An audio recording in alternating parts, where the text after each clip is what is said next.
Winter is here. Which means it's time to talk about the ice dragon theory. Decades before writing A Song of Ice and Fire, George R.R. Martin penned plenty of short stories that were set in a world similar to Westeros.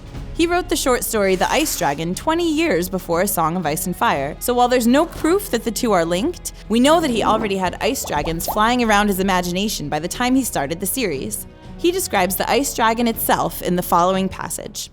The ice dragon was large, half again the size of the scaled green war dragons that Hal and his fellows flew. Adara had heard legends of wild dragons larger than mountains, but she had never seen any.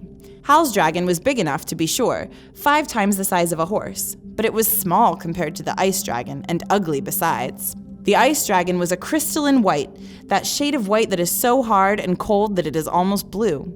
It was covered with hoarfrost, so when it moved, its skin broke and crackled as the crust on the snow crackles beneath a man's boots, and flakes of rime fell off. Its eyes were clear and deep and icy. As you've probably already guessed, the coolest part about ice dragons, aside from being enormous, is that they breathe ice. Martin writes, "And when the ice dragon opened its great mouth and exhaled, it was not fire that came streaming out, the burning sulfurous stink of lesser dragons. The ice dragon breathed cold. Ice formed when it breathed. Warmth fled. Fires guttered and went out, shriven by the chill. Trees froze through to their slow secret souls, and their limbs turned brittle and cracked from their own weight. Animals turned blue and whimpered and died, their eyes bulging and their skin covered over with frost. The ice dragon breathed death into the world. Death and quiet and cold."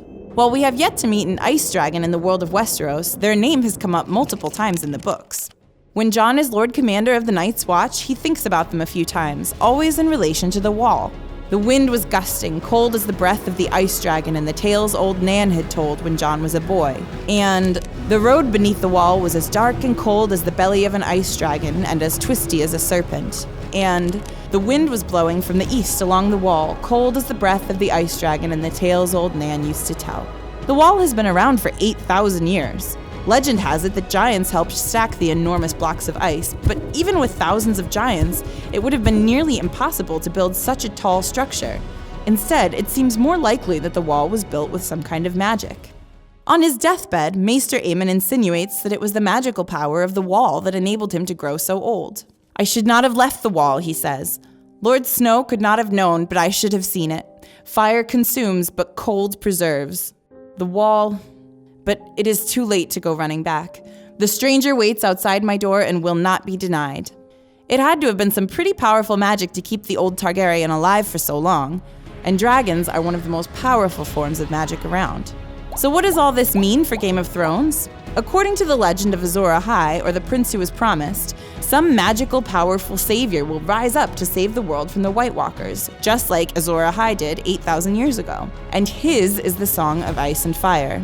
We've also heard that there will be 3 heads to this dragon savior.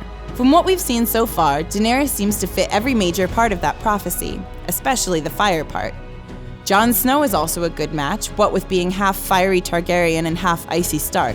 But that still leaves 1/3 head of the dragon left. If a fully grown ice dragon explodes out of the wreckage of the wall sometime during Season 7, it'll tie together the loose ends of the prophecy pretty perfectly. We'll just have to wait and see.